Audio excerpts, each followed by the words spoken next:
大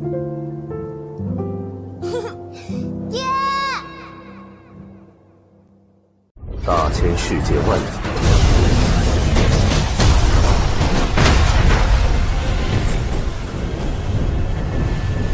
Halo semua, di video kali ini, admin akan melanjutkan alur cerita kemarin. Yang menceritakan Xiaoyan yang telah mengalahkan orang-orang di aliansi Dosian, mereka yang memiliki warisan tubuh dari Yang Mulia. Sampai akhirnya Xiaoyan pun telah mengalahkan musuh terakhirnya dan mendapatkan warisannya dengan bantuan anjing neraka raksasa berkepala 3 yang memakan Tusiwan. Anjing itu kembali ke ukuran normal dan segera menghampiri Xiaoyan. Ia menggonggong 2 kali, seolah memanggil dan memberitahu bahwa semuanya beres. Ia bergumam, mungkinkah anjing ini peliharaan Yang Mulia? Ini satu-satunya kemungkinan logis baginya, sebab anjing itu mengenali dirinya. Anjing itu lalu menyerahkan lengan warisan Yang Mulia pada Xiaoyan. Ia segera menerimanya. Xiaoyan melambaikan tangan, dan warisan Tusiwan itu langsung menyatu, menggantikan lengan kirinya. Dalam sekejap, Xiaoyan kini memiliki banyak warisan. Ia berpikir, jika bisa mendapatkan satu lagi warisan lengan Yang Mulia, tubuhnya akan sangat kuat. Xiaoyan senang, ia tersenyum ke arah anjing itu, menepuk kepalanya, dan berterima kasih atas bantuannya. Bailing dan semua yang terluka menghela napas panjang. Para prajurit bersorak merayakan kemenangan bersama Yang Mulia Xiao Feng. Xiaoyan memandang semua orang dan menghela napas lega. Ia melihat tidak ada luka serius, hanya kelelahan akibat konsumsi origin dewa yang besar. Sementara itu, di aliansi Dosian, Jin Wuye menerima kabar buruk. Prajuritnya membawa kartu kehidupan Wukgong yang terbelah 2. Tanda Wukgong telah mati. Ini berarti prajurit lain yang tersisa juga tiada harapan selamat. Jin Wuye sangat marah mendengar semua prajurit yang ia kirim dibantai. Namun, kemarahan ini segera sirna, digantikan oleh senyum. Jin Wuye mengembuskan napas sebelum perlahan berbicara. Ia berkata, Xiao Feng ini tak terduga, semakin mengejutkan, dan aku ingin tahu cara apa yang ia gunakan. Ia lalu menoleh ke prajurit dan memerintahkan, jangan biarkan berita Wukgong yang dibantai tersebar luas. Para prajurit mengangguk patuh. Di sisi lain, Raja Tianzang tersenyum sementara ketiga dewa menghela napas lega. Ia melambaikan tangan dan memerintahkan ketiga dewa kembali ke kuil kuno. Ketiganya mengangguk, memutuskan tidak terburu-buru menemui Xiao Feng. Mereka berpikir, tampaknya Xiao Feng memiliki bantuan yang jauh lebih kuat. Mereka pun menghela napas lega dan menangkupkan tangan sebelum pergi meninggalkan Raja Tianzang. Sementara itu, Raja Tianzang mengajak Xiao Yueli segera pergi. Xiao Yueli mengerutkan kening dan bertanya, bagaimana dengan ayahku? Raja Tianzang menghela napas. Ayahmu akan baik-baik saja, tugas kita di sini sudah selesai, sebaiknya kita kembali ke dunia bawah.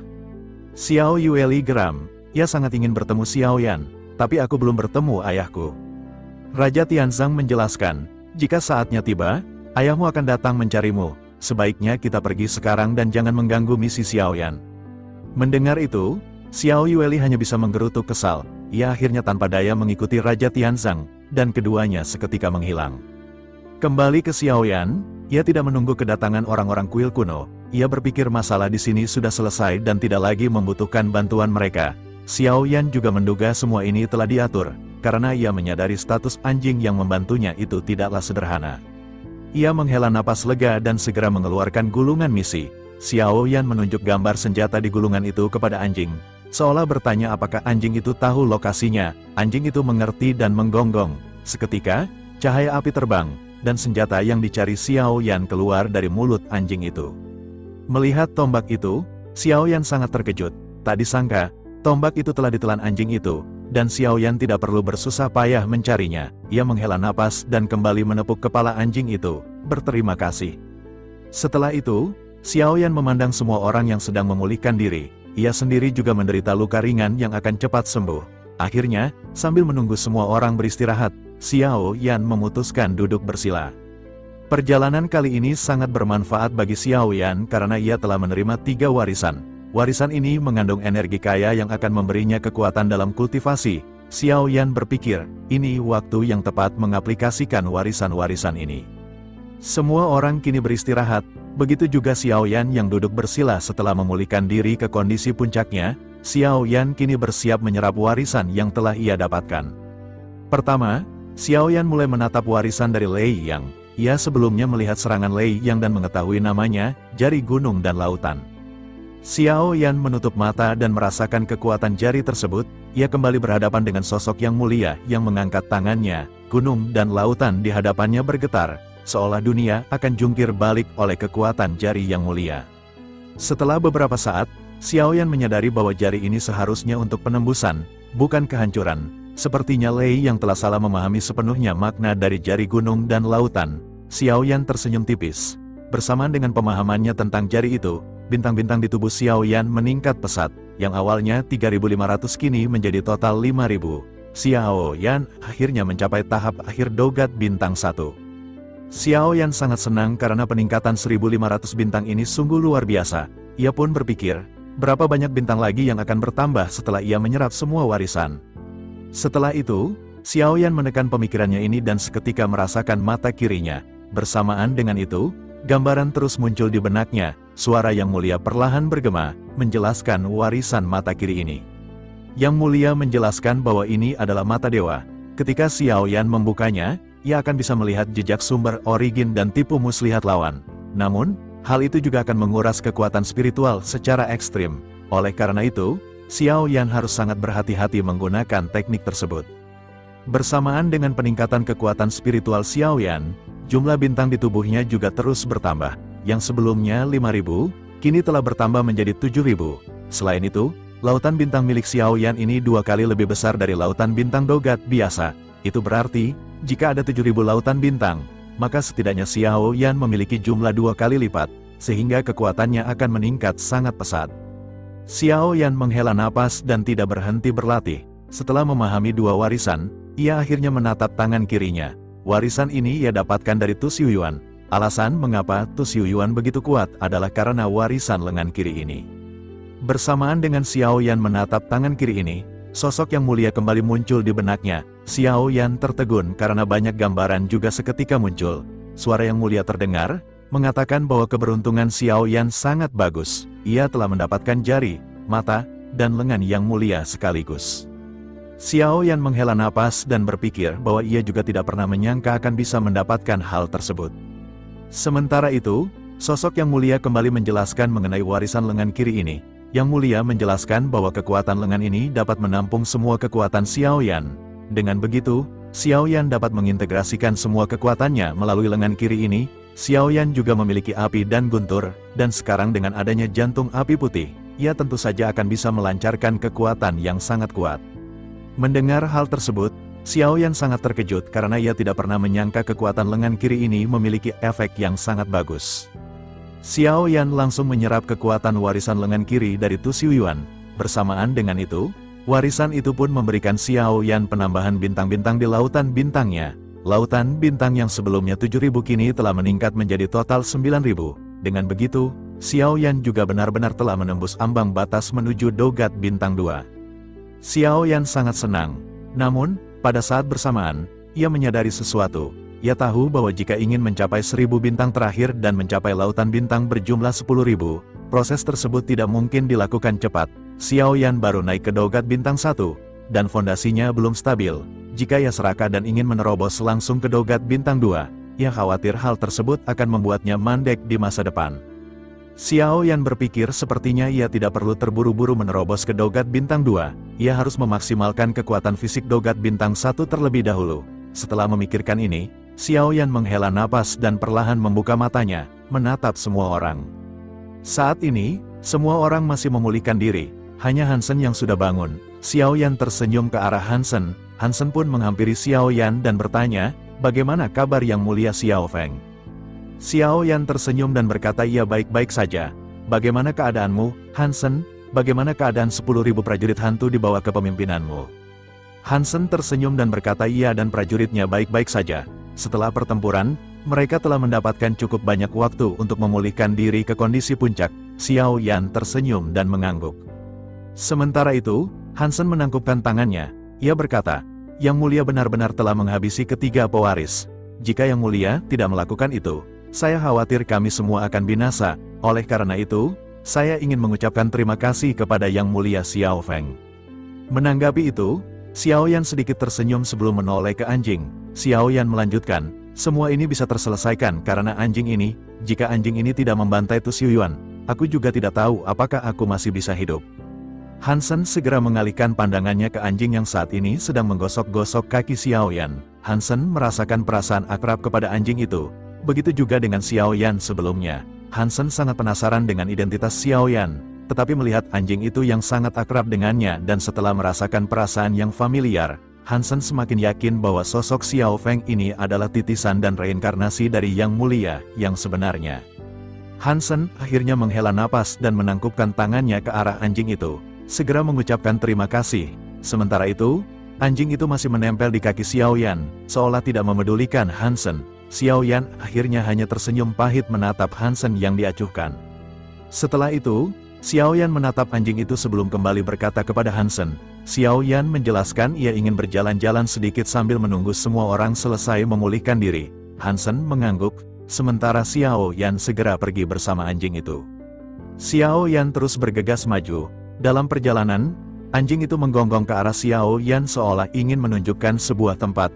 Anjing itu menggigit baju Xiaoyan, dan Xiaoyan sedikit mengerti keinginan anjing itu. Xiaoyan bertanya, apakah kau ingin mengajakku pergi ke suatu tempat? Anjing itu menganggukkan kepala, dan Xiaoyan tersenyum sebelum anjing itu bergegas pergi. Xiaoyan terus mengikuti pergerakan anjing itu hingga setelah beberapa saat, ia sampai di sebuah tebing dan bisa melihat ke bawah. Anjing itu juga menggonggong, mengisyaratkan Xiaoyan menatap tebing. Xiaoyan mengikuti kemauan anjing itu dan seketika benar-benar terkejut. Di seberang tebing ini, terdapat juga tebing lain yang menyeret banyak jiwa-jiwa ke bawah tebing. Sementara di bawah tebing ini adalah api yang berkobar sangat panas. Melihat gambaran ini, Xiaoyan benar-benar terkejut dan bergumam, mungkinkah ini neraka? Mungkinkah ini jiwa-jiwa yang bersalah yang sedang ditebus oleh api dari neraka? Xiaoyan seketika merinding di dalam hatinya melihat pemandangan tidak lazim ini. Meskipun jauh, pemandangan di hadapannya ini benar-benar membuat Xiaoyan merinding. Sementara itu, kemunculan Xiaoyan tampaknya menarik banyak jiwa-jiwa yang sedang mengalami penyiksaan. Jiwa-jiwa yang belum disiksa menatap ke arah Xiaoyan dengan amarah. Namun, dengan keberadaan anjing itu, mereka mengerutkan kening dan tidak berani mendekat. Bersamaan dengan Xiaoyan menatap monster iblis yang tidak terhitung jumlahnya, anjing itu segera menarik kembali pakaian Xiaoyan. Xiaoyan menoleh ke anjing yang saat ini menunjukkan gestur seolah memberitahu sebuah tempat. Xiaoyan seketika menoleh ke arah yang ditatap anjing itu, ia melihat ada sebuah gua, dan Xiaoyan akhirnya segera bertanya, apakah kau ingin aku masuk ke sana? Anjing itu menganggukkan kepala, dan Xiaoyan segera mengikuti pergerakan anjing itu. Setelah Xiaoyan memasuki gua, ia bisa melihat bahwa struktur gua ini sangat aneh. Ini tampak seperti sarang sangat besar, dan Xiaoyan masih terus mengikuti pergerakan anjing itu. Setelah beberapa saat, akhirnya mereka sampai di sebuah ruangan, dan ada sebuah pohon aneh. Xiaoyan bertanya-tanya, pohon jenis apakah ini? Siapakah yang menanam pohon di tempat seperti ini? Sementara itu, anjing itu segera menghampiri pohon dan menggonggong 2 kali. Bersamaan dengan itu, seonggok wajah segera tertampil di batang pohon. Dahan-dahan pohon ini juga bergerak-gerak seolah menanggapi lolongan anjing itu. Pohon berwajah manusia ini seketika membuka mulutnya untuk berbicara. Pohon itu bertanya kepada anjing yang dirinya panggil, anjing kematian, apa yang terjadi? Anjing itu menggonggong sebelum menoleh ke Xiaoyan.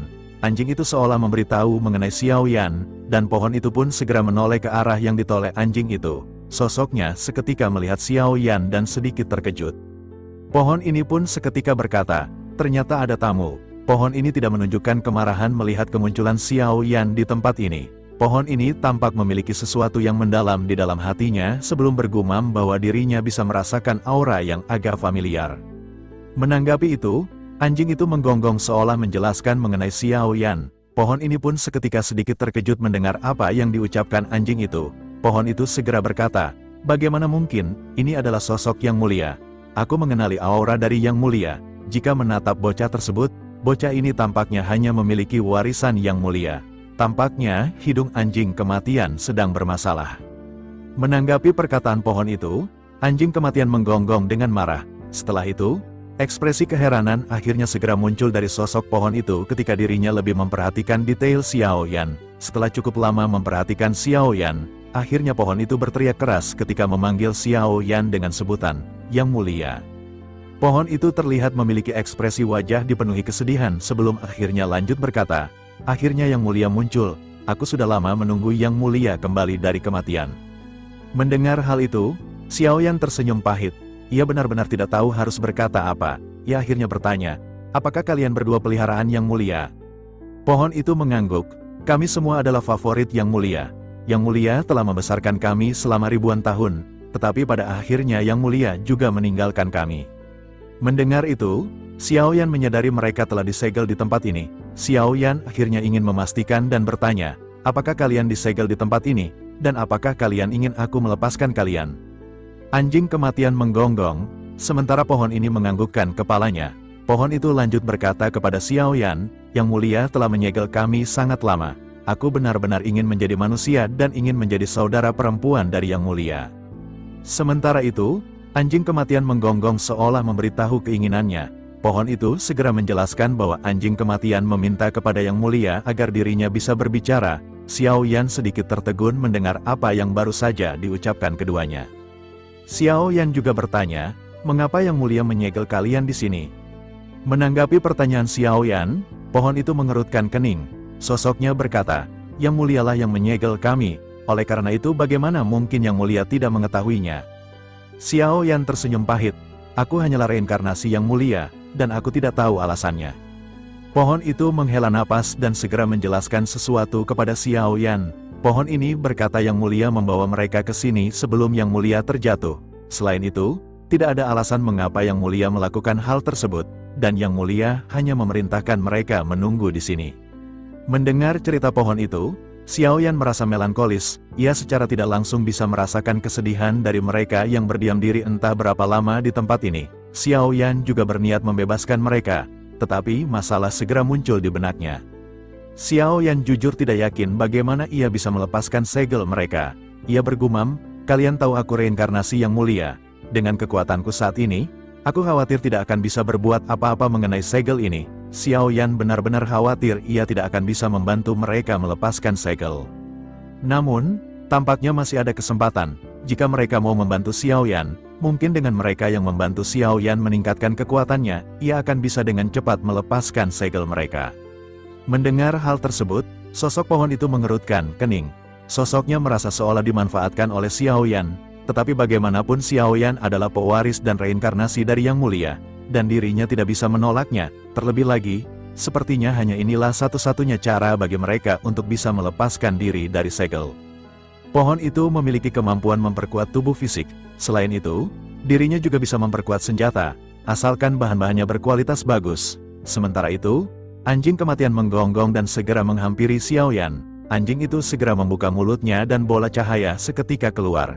Tidak lama setelah itu, bola cahaya ini perlahan padam dan menampilkan setetes esensi darah. Xiaoyan sedikit terkejut melihat anjing itu mengeluarkan esensi darahnya untuknya. Sementara itu, pohon itu merasa sedikit tersentuh oleh perlakuan anjing itu. Pohon itu segera berkata kepada Xiaoyan, sebelum kita lanjut, izinkan aku melihat garis keturunan yang dimiliki oleh Yang Mulia. Xiaoyan mengangguk dan sedikit mendekat. Ia tidak khawatir sama sekali terhadap mereka berdua, terlebih setelah melihat ketulusan anjing itu yang sebelumnya mengeluarkan setetes esensi darahnya. Setelah Xiaoyan mendekat, sosok pohon ini segera menjelaskan kepada Xiaoyan bahwa kekuatan garis keturunan Yang Mulia saat ini masih tipis. Selain itu, meskipun cabangnya sangat banyak, kekuatan garis keturunan ini tidaklah murni. Jika Yang Mulia bisa menemukan darah yang murni, maka ia akan dapat membantu Yang Mulia untuk membentuk kembali tubuhnya.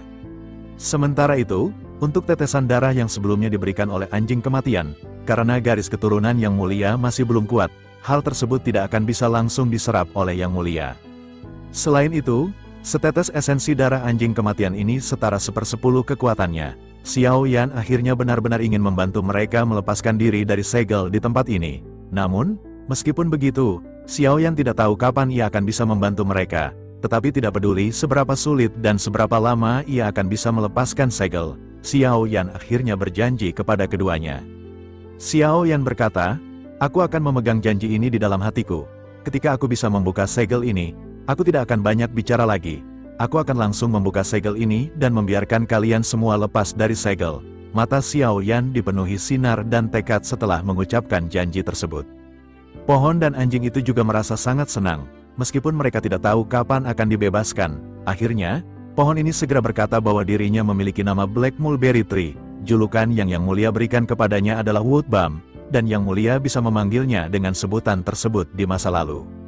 Baiklah, kalau begitu sekarang aku akan membantu kekuatan Tuan lebih meningkat dan juga senjata Tuan. Akhirnya mereka pun melakukan transfer kekuatan agar tubuh Xiao Yang sekuat bajrah. Xiaoyan pun benar-benar masakan tubuhnya benar-benar segar dan kekuatannya lebih meningkat. Dia sekarang akan sedikit lagi menjadi dogat bintang 2. Xiaoyan berkata, aku akan ke sini di masa depan sesering mungkin. Jika menghitung waktu, sepertinya sudah waktunya bagiku pergi meninggalkan tempat ini. Kelompokku sepertinya sedang menunggu, dan aku ingin pamit untuk kembali. Xiaoyan segera menoleh ke anjing itu dan berkata, kita harus pergi, dan kau harus menunjukkan jalan kembali kepadaku. Anjing itu menggonggong dan segera berlari menuju ke arah Xiaoyan. Akhirnya, setelah berpamitan, Xiaoyan dan anjing itu segera pergi meninggalkan sosok pohon. Xiaoyan akhirnya dalam waktu singkat segera kembali ke posisi semula di mana kelompoknya sedang memulihkan diri.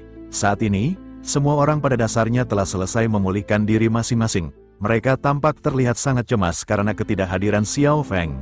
Namun, begitu melihat Xiao Feng yang datang sambil membawa tesi seri, akhirnya mereka semua meletakkan beban berat yang tertanam di hati masing-masing karena sudah pegal-pegal. Xiaoyan akhirnya kembali ke kelompoknya. Semua orang, terutama Hansen, merasa lega dan khawatir karena Xiaoyan pergi terlalu lama. Xiaoyan tersenyum dan menjelaskan bahwa ia berbincang-bincang dengan pohon, membuat Hansen dan Bailing saling pandang keheranan. Xiaoyan lalu bertanya apakah mereka sudah siap untuk melanjutkan perjalanan. Mereka mengangguk, masih bingung dengan cerita pohonnya. Tak lama, Jie mendekat dengan belasan cincin berisi harta rampasan perang. Ini hasil kemenangan kita, katanya. Setelah diperiksa, keuntungannya lumayan. Meskipun koin naga dari Raja Lei Yang dan yang lain sudah banyak terpakai untuk kultivasi, total ada jutaan koin naga, beberapa jurus bertarung, dan material. Xiaoyan tersenyum pahit, merasa mereka lebih miskin dari perkiraannya. Hansen dan Bailing setuju. Bailing menjelaskan bahwa sumber daya di aliansi Dosian tidak gratis, kultivasi membutuhkan banyak koin naga, jadi jumlah segitu sudah normal. Xiaoyan mengangguk, lalu menambahkan, tapi jurus bertarung ini harusnya bisa dijual mahal. Xiaoyan kemudian bertanya bagaimana membagi harta rampasan. Ia sendiri tidak terlalu peduli dengan koin naga, karena itu sangat berharga untuk kultivasi mereka. Ia memutuskan untuk tidak mengambil bagian. Semua orang terdiam. Zongbo akhirnya mengusulkan agar Xiaoyan mendapat bagian lebih besar karena ia yang menyelesaikan masalah. Tapi Xiaoyan menggeleng, aku tidak butuh koin naga ini, bagikan saja ke kalian semua. Kalau kurang, akan aku berikan lagi saat kita sampai di aliansi Dosian. Aku hanya butuh beberapa barang yang mungkin berguna di masa depan. Xiaoyan lalu menyebarkan energi spiritualnya ke cincin penyimpanan dan menemukan beberapa tulang serta inti monster berharga. Ia tidak tahu levelnya, tapi bisa dibahas nanti. Bagi saja sisanya sekarang, katanya. Semua mengangguk. Setelah pembagian selesai, mereka bersiap pergi. Tapi Zongbo tiba-tiba teringat kabar dari mata-matanya, ada belasan mayat di arah mereka. Sepertinya, anggota aliansi Dosian yang melarikan diri, jelas Zongbo. Xiaoyan terkejut, tidak menyangka ada yang selamat, lalu memerintahkan semua untuk segera ke lokasi. Sesampainya di sana, mereka melihat mayat-mayat tentara surgawi yang terpotong-potong. Xiaoyan dan Zongbo menganalisa bahwa ini bukan serangan binatang buas, melainkan senjata. Pasti ada orang lain di sini selain kita, kata Zongbo, dan sepertinya pelakunya penuh kebencian. Bailing menambahkan, kita tidak merasakan aura pertempuran sebelumnya, berarti mereka dibantai tanpa perlawanan, pelakunya pasti sangat kuat. Xiaoyan berjongkok, memeriksa mayat-mayat itu, ia melihat udara hitam melilit daging yang tercincang. Mungkinkah ini dilakukan oleh Xiao Yueli? Pikirnya, ia teringat kejadian sebelumnya, saat Xiao Yueli dan Raja Tianzang merasakan aura mendekat dan kembali untuk membantai mereka.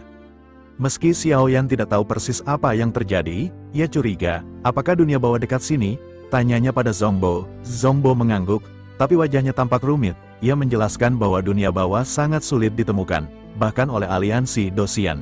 Satu-satunya cara orang biasa masuk adalah dengan mati dan bereinkarnasi. Legenda memang bilang begitu, kata Zongbo, tapi hanya orang-orang kuat di sekitar pemimpin aliansi Dosian yang bisa ke sana. Lagi pula, kehampaan utara sangat luas, sulit menemukan portalnya. Xiaoyan mengangguk, ia tidak berniat ke dunia bawah, hanya ingin memastikan apakah Xiao Yueli yang membantu mereka. Setelah mendengar konfirmasi Zongbo, Xiaoyan semakin yakin. Ia lalu memerintahkan semua untuk menghancurkan mayat-mayat itu. Zongbo dan yang lain bingung, Xiaoyan tampak tenang, seolah tahu siapa pelakunya. Yang mulia harus waspada, kata Zhongbo serius, ada orang lain di sini.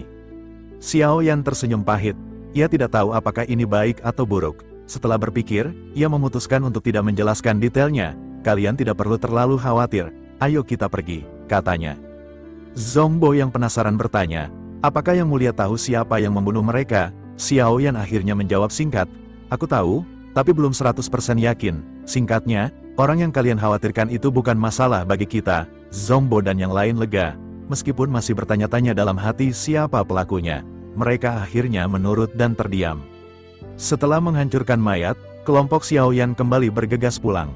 Mereka tiba di tempat teleportasi. Saat semua sudah di bahtera, Xiaoyan belum memerintahkan untuk pergi. Ia menoleh ke arah si anjing yang mengikutinya. Si anjing menatapnya dengan tatapan melankolis. Tahu ini waktu perpisahan. Xiaoyan berjongkok dan mengelus kepala si anjing. Aku akan sering datang ke sini lagi, katanya sambil tersenyum. Lagi pula, namamu jelek, aku tidak suka dipanggil anjing neraka. Mulai sekarang, aku akan memanggilmu Wang Kai, itu nama unik di 3000 alam. Karena kamu anjing terbaik di sana. Si anjing awalnya jijik dengan nama Wang Kai yang kuno, tapi wajahnya langsung berseri-seri saat disebut anjing nomor 1 di 3000 alam. Ia terlihat sangat bahagia. Karena kamu suka jiwa, aku punya banyak jiwa untukmu, kata Xiaoyan. Ia mengeluarkan banyak botol giok berisi tubuh spiritual dan jiwa yang dikumpulkannya selama pertempuran. Si anjing sangat senang. Xiaoyan lalu mengucapkan selamat tinggal pada Wang Kai. Xiaoyan dan yang lain naik ke bahtera dan meninggalkan dunia itu. Selama perjalanan pulang, Xiaoyan berpikir ia tidak boleh membuang waktu dan harus terus berlatih. Xiaoyan kembali memasuki pagoda pemurnian, kini di lantai 7. Ia tertarik dengan ingatan yang mulia dan hadiah setelah misi selesai. Ia kekurangan 1000 bintang dan jika berhasil, ia bisa menembus tingkat Dou Emperor bintang 2. Di lantai 7, Zhan Lao muncul dan mengingatkan Xiaoyan, 3 kesempatanmu sudah habis. Jika kamu mati di dalam, kamu akan kehilangan kekuatan setelah keluar. Pikirkan baik-baik sebelum masuk ingatan. Xiaoyan tersenyum pahit, tapi ia yakin dengan teknik pedangnya. Ia sudah banyak berlatih dengan Zhongbo dan mempraktikannya melawan banyak monster. Latihannya panjang dan ia sangat percaya diri. Namun, Xiaoyan tidak ingin terburu-buru. Ia tahu di dalam ingatan itu ada wanita bernama Konglan yang harus diselamatkan, dan seorang pria bernama King De di sampingnya. Xiaoyan merasakan aura aneh pada pedang King De yang membuatnya sangat cepat. Ia masih merenungkan strategi untuk mengalahkan King De. Ia juga menyadari bahwa tubuh yang mulia dalam ingatan sangat kuat. Meski tanpa aura aneh itu, kekuatannya fisik mumpuni. Xiaoyan berspekulasi bahwa di zaman batu, aura aneh itu, Doki, mungkin belum banyak ditemukan. Jika King De memilikinya, tidak mustahil yang mulia juga bisa memilikinya. Xiaoyan akhirnya menghela napas dan bertekad, aku harus mengambil semua risiko ini, katanya pada Zhan Lao. Aku harus berjuang untuk mendapatkan hadiah yang mulia. Matanya terpejam, dan saat ia membukanya lagi, ia kembali istana tempat menang yang mulia terakhir. Ia masuk melalui jalur lain, melewati jendela yang terbuka, dan melompat ke loteng. King De masih duduk bersila, dan Konglan terikat di rak buku tak jauh darinya. Xiaoyan melihat kemiripan Konglan dengan Yun Yun dan menekan perasaannya. Ia bergegas masuk, King De mulai berbicara, tapi Xiaoyan tidak ingin basa-basi. Setelah King De selesai bicara, ia langsung menyerang Xiaoyan dengan kecepatan tinggi. Xiaoyan mengerutkan kening. King De tiba di hadapan Xiaoyan seperti adegan sebelumnya, tapi kali ini, saat King De melesatkan pedangnya, Xiaoyan dengan cepat menghunus pedangnya dan menangkis. Suara benturan logam bergema, dan tubuh King De terdorong mundur. King De terkejut merasakan perlawanan Xiaoyan. Ia tersenyum dan berkata, ternyata reputasi Gu Zongsheng memang bagus. Tidak kusangka bisa menahan serangan pedangku yang cepat ini. Baru kali ini ada yang bisa menahannya. Xiaoyan tersenyum tipis, merasakan emosi dalam hatinya. Ia berniat membalas apa yang King De lakukan sebelumnya. Pertempuran sengit terjadi. Dalam benturan terakhir, saat keduanya saling melesatkan pedang, lengan kiri King De terpotong. Adegan sebelumnya terulang, tapi kali ini King De yang menjadi korban. King De terkejut dan marah menatap lengannya, tapi bersamaan dengan itu, kepalanya terpisah dari badannya. King De hanya bisa melotot saat vitalitasnya menghilang. Di sisi lain, Xiaoyan menghela napas setelah mengalahkan King De. Ia langsung bergegas menuju Konglan, berniat membebaskannya, tapi saat itu juga, pintu aula didobrak, dan banyak prajurit masuk, dipimpin 2 pria. Salah satu pria, Han Xuan berkata pada Kong Lan, "Kau benar-benar tidak mau menyerah, keputusanku menghancurkan kerajaanmu memang tepat." Kong Lan menatap Han Xuan dengan kilatan kemarahan. Han Xuan dan pemimpin prajurit lain terkejut melihat mayat King De yang dikalahkan oleh Gu Zongsheng. Mereka tidak menyangka orang terkuat mereka bisa kalah. Keduanya dipenuhi amarah. Han Xuan berteriak, memerintahkan pria kekar di belakangnya untuk memimpin pasukan menghabisi Gu Zongsheng. Pria kekar itu mengangguk dan memimpin banyak prajurit menyerang. Xiao Yan optimis menghadapi mereka. Dengan kendali Doqi di tubuh yang mulia, teknik kecepatan dari Zhongbo, dan kemampuan membunuh massal, ia yakin. Apalagi ini tempat tertutup, tidak semua prajurit bisa langsung masuk. Xiao Yan menghela napas dan bersiap. "Kong Lan, cepat ke jendela, aku akan menahan mereka semua," kata Xiao Yan, "manfaatkan waktu sebaik mungkin saat aku menghadapi prajurit ini." Kong Lan mengangguk. Para prajurit segera menyerang Gu Zongsheng. Xiao Yan mengeluarkan keterampilan pedang yang dipelajarinya, menggabungkan kekuatan fisik, kekuatan Doqi, dan kecepatannya. Dalam waktu singkat, ia berhasil membantai banyak prajurit. Namun, prajurit lain segera memasuki aula, memaksa Xiao Yan terus menahan mereka yang mengincar Kong Lan. Xiao Yan menghadapi banyak prajurit yang terus berdatangan, seolah tak ada habisnya. Meski sang mulia kuat dan memiliki Doqi, ia mulai kelelahan. Xiao Yan juga terluka parah. Melihat Xiao Yan semakin lemah dan terluka, Kong Lan, yang dilindungi Xiao Yan, merasa iba. Ia mendekati Xiao Yan, mengeluarkan setetes esensi darah, dan memberikannya. Seketika, energi Xiao Yan pulih.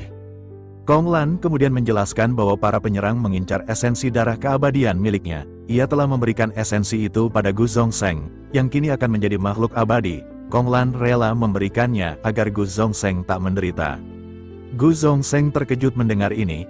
Ia tahu bahwa memindahkan esensi darah berarti kematian bagi pemilik sebelumnya. Saat Gu Zongsheng merenung, Kong Lan perlahan terkulai lemas dan tak sadarkan diri. Gu Zongsheng meraihnya, hatinya hancur karena berpisah dengan Kong Lan.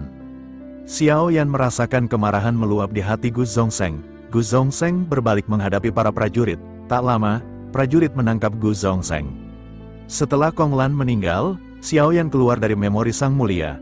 Dalam benaknya, ia melihat kilasan masa depan. Setelah pertempuran dan kematian Kong Lan, Han Xuan menjadikan Gu Zongsheng budaknya. Penderitaan Gu Zongsheng berlanjut hingga kematian Han Xuan.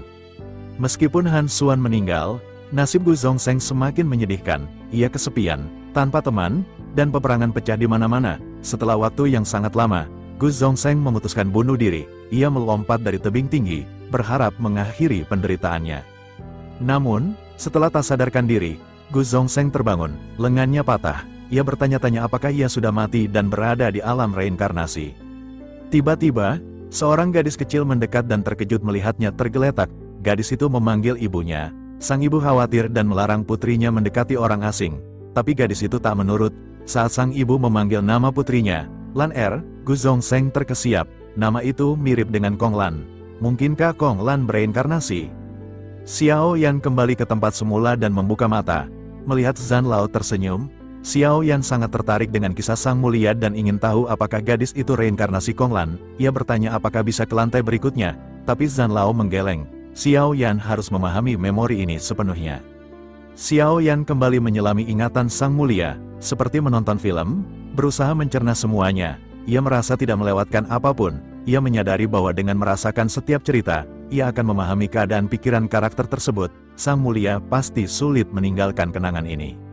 Kemudian, 5 pil muncul di peron batu. Zhan Lao memberitahu Xiao Yan, dan Xiao Yan dengan gembira menatap pil-pil itu. Ini adalah yang paling dinanti setelah memasuki memori. Tanpa ragu, ia menelan pil tersebut.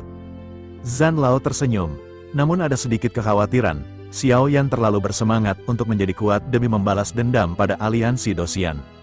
Setelah menelan pil, Xiao Yan mencapai 10.000 bintang. Kekuatan aslinya setara dengan 20.000 bintang. Dan kekuatannya mencapai terobosan Dogat bintang 2. 10.000 bintang di dantiannya memadat, dan kekuatannya mencapai tingkat Dogat bintang 2. Berkat pil yang ia serap sebelumnya, bintang-bintang di tubuhnya melonjak 4.000, menjadi total 14.000 bintang. Kecepatan kultivasi ini mengejutkan Xiao Yan. Ia sangat senang dan sadar harus segera menguatkan diri untuk masalah di masa depan. Xiao Yan memutuskan untuk menstabilkan kekuatan Dogat bintang 2 di lantai 4 pagoda pemurnian, tempat mimpi kehampaan untuk meningkatkan keterampilan bertempur. Ia ingin meningkatkan efektivitas Xiao Beng. tapi belum berhasil. Setelah berlatih, Xiao Yan tiba di aliansi Dosian. Ia mengira Jin Wuye akan menuntut pertanggungjawaban, tapi wakil pemimpin itu tak muncul. Sementara itu, wakil pemimpin Chou Wu mendengar laporan dari prajurit tentang kembalinya Xiao Yan dan terkejut mengetahui Xiao Yan telah mengalahkan pewaris lain. Chou Wu semakin tertarik pada Xiao Yan. Sebagai hadiah karena menyelesaikan tugas berbahaya, balik, Bai Ling memintanya menunggu. Bai Ling berkata, karena Xiao Yan sudah mencapai dogat bintang 2, ia bisa berlatih di lautan Origin Qi di surga ke-8 yang akan segera dibuka. Ini sangat bermanfaat untuk kultivasinya. Xiao Yan terkejut, belum pernah mendengar tentang lautan Origin Qi. Ia bertanya, Bai Ling menjelaskan bahwa itu mirip gunung sumber roh di surga ke-9. Tapi lautan Origin Qi hanya terbuka setiap 100 tahun sekali. Jadi kesempatan ini sangat langka dan efek kultivasinya luar biasa. Mata Xiao Yan berbinar, ia berkata ini bagus dan ia akan bersenang-senang di surga ke-8. Ia juga akan merepotkan Bai Ling untuk menjaga Xiao Feng. Xiao Yan tersenyum, lalu meninggalkan pavilion Qianba. Semua berkumpul. Bai Ling menjelaskan bahwa setiap orang perlu membayar 200.000 koin roh naga untuk masuk. Zhongbo, Hansen, dan Ji sudah tahu tentang ini. Xiao Yan mengangguk dan berkata, sebaiknya kita segera pergi. Sepertinya Yang Mulia Bai Ling sedang berbaik hati dan akan mentraktir kita semua. Mendengar itu, Bai Ling tersenyum masam, menatap kelima orang di depannya. Tentu saja, ia harus mengeluarkan sekitar 1 juta koin roh naga. Xiao Yan memandang Bai Ling yang tersenyum canggung dan menggodanya, jangan bilang kamu tidak punya koin roh naga, bukankah pacarmu adalah kepala pavilion Qianbao? Pasti dia punya banyak kekayaan untukmu. Bai Ling hanya bisa menghela napas. Semua orang tersenyum melihat Bai Ling yang kikuk. Akhirnya, Bai Ling berkata, jika Yang Mulia Xiao Feng berkata begitu, aku tidak bisa berbuat apa-apa. Kalau begitu, mari kita segera pergi. Xiao Yan tersenyum melihat Bai Ling yang tampak pasrah. Ia melanjutkan, jangan terlalu pelit pada keluargamu, karena kamu mentraktir kita sekarang, di masa depan, Xiao Feng akan mentraktir semua orang dan memastikan kalian memiliki penghasilan yang kuat. Setelah berbicara, Xiao Yan menepuk bahu Bai Ling, membuat Bai Ling sedikit lega. Bai Ling pun segera memimpin mereka menuju surga ke-8. Kemudian, suara nyaring memenuhi langit, lautan Origin Qi akan segera dibuka, selamat datang semua yang akan berpartisipasi dan bergabung dengan kami. Mendengar suara familiar itu, Xiao Yan menoleh dan melihat sosok yang dikenalnya, Chuling. Saat melihat Chuling, aura ganas Xiao Yan meledak. Bai Ling dan Zhongbo yang memiliki mata tajam, menyadari perasaan Xiao Feng. Zhongbo berbisik di telinga Xiao Yan, apakah Yang Mulia Xiao Feng ingin membunuh Chuling? Xiao Yan mengangguk, tanpa menyembunyikan niatnya. Ia tahu, sekuat apapun ia menyembunyikannya, orang lain tetap bisa melihatnya. Mengingat telapak tangan Chuling yang menyebabkan tim tanpa takut tercerai-berai, Xiao Yan sangat emosi dan marah. Zhongbo tidak tahu mengapa Yang Mulia Xiao Feng punya dendam pada Chuling. Ia heran karena baru kali ini melihat Xiao Feng semarah ini. Bahkan saat di pemakaman iblis pun tidak begitu emosional menghadapi kelompok Lei Yang. Zhongbo bertanya, apakah ini karena masalah di daftar emas surga ke-9? Xiao Yan menghela napas, menggelengkan kepala, dan berkata, ini masalah pribadi antara Xiao Feng dan Chuling. Aku berjanji pada diriku sendiri akan membunuh Chuling jika ada kesempatan. Xiao Yan kini tidak takut lagi pada kekuatan Chuling. Zhongbo merenung, mendengar tekad bulat Xiao Feng, ia memutuskan untuk tidak bertanya lebih jauh. Sementara itu, di kejauhan, Chuling mengubah segel di tangannya untuk membuka formasi. Beberapa saat kemudian, lautan Origin Qi yang tenang mulai bergejolak, semua orang gelisah, menantikan segel terbuka. Bai Ling kembali menoleh ke Xiao Yan, menjelaskan bahwa ini adalah partisipasi pertama Yang Mulia di lautan Origin Qi. Chuling di kejauhan berteriak, lautan Origin Qi telah dibuka. Segera setelah itu, banyak sosok bergegas masuk ke lautan Origin Qi setelah membayar koin roh naga. Banyak yang menikmati energi murni yang sangat kuat. Xiao Yan berkata, sebaiknya kita juga masuk. Bai Ling mengangguk dan memimpin kelompok mereka masuk ke lautan Origin Qi setelah membayar. Setibanya di dalam, mengikutinya, Bai Ling kembali menjelaskan, bagian terdalam lautan ini adalah 10.000 meter. Jangan melewati batas 5.000 meter. Kabarnya, belum ada yang pernah mencapai dasar 10.000 meter. Kalian harus hati-hati saat menyerap sumber Origin abadi di bawah. Xiao Yan tiba di kedalaman 1.000 meter dan melihat sekeliling. Ia merasakan aliran Origin abadi yang agung dan bersemangat. Namun, ia juga merasakan kekerasan dalam Origin Qi. Selain itu, Energinya terasa kurang jika ingin menyerapnya. Karena itu, Xiao Yan berpikir harus masuk lebih dalam. Nah, jika ia masuk ke bagian terdalam, bukankah dengan energi yang lebih besar, akan semakin banyak bintang yang terbentuk? Saat berpikir, tiba-tiba sebuah suara terdengar di telinganya, mengajak Xiao Yan masuk ke bagian terdalam lautan. Xiao Yan terkejut dan melihat sekeliling, tetapi tidak menemukan siapapun. Ia bertanya tanpa sadar, siapa yang baru saja berbicara? Tak lama, suara itu kembali terdengar, lagi-lagi meminta Xiao Yan segera masuk ke lautan terdalam. Xiao Yan sangat penasaran dengan sosok yang memerintahkannya. Ia ragu sejenak, lalu memutuskan masuk ke bagian terdalam lautan. Bagaimanapun, jika tidak masuk, ia tidak akan tahu siapa yang berbisik di telinganya. Xiao Yan terus melesat ke kedalaman lautan, mengikuti suara yang ia dengar. Silakan turun. Aku telah menunggu Yang Mulia selama ribuan tahun, dan Yang Mulia harus bergegas. Xiao Yan mengerutkan kening dan bertanya, apakah aku yang memancarkan tekanan di sini? Hening sesaat, lalu suara itu segera meminta maaf pada Xiao Yan. Bersamaan dengan itu, tekanan di Xiao Yan menghilang, dan ia merasa sangat ringan. Setelah tekanan hilang, Xiao Yan merasa ada yang tidak beres. Dorongan rasa penasaran membuatnya memutuskan untuk kembali menyerang. Kembali ke Xiao Yan, ia kini berada di ketinggian 8.000 meter. Ia merasakan energi yang sangat murni, tetapi seperti sebelumnya, energi ini penuh dengan kekerasan. Xiao Yan mengerutkan kening karena energi ini tidak bisa langsung diserap. Ia menghela napas dan tidak memutuskan untuk menyerapnya di sini. Ia memutuskan untuk menelusuri sumber suara yang ia dengar. Namun, begitu hendak melesat maju, sebuah gemuruh terdengar. Xiao Yan menoleh, dan sebuah sosok muncul di hadapannya. Sosok itu memandang Xiao Yan dengan kening berkerut dan tatapan sangat tajam. Sosok itu tidak langsung menyerang, melainkan bertanya, siapa kamu? Dan apa yang kamu lakukan di sini? Xiao Yan terdiam sejenak, lalu matanya sedikit menyipit. Ia menatap sosok itu sebelum akhirnya bertanya, memangnya kenapa? Selain itu, apakah tempat ini sudah disewa olehmu? Mendengar jawaban Xiao Yan yang tidak ramah, sosok itu sedikit emosi. Ia memeriksa kekuatan Xiao Yan, lalu berkata, hanya Dogat Bintang 2 berani sombong. Tapi dengan bisa sampai di sini, sepertinya kamu punya kemampuan, kamu bisa berlatih di sini, dan sebaiknya jangan turun ke bagian terdalam. Xiao Yan bertanya, apakah ada sesuatu di bawah laut? Sosok itu mengerutkan kening dan menatap Xiao Yan sebelum akhirnya berbicara dingin, jangan bertanya apa yang ada di bawah, jangan memaksa masuk, karena jika kamu memaksa, aku tidak akan segan menghabisimu tanpa ampun di sini. Mendengar itu, Xiao Yan semakin yakin ada sesuatu di bawah laut.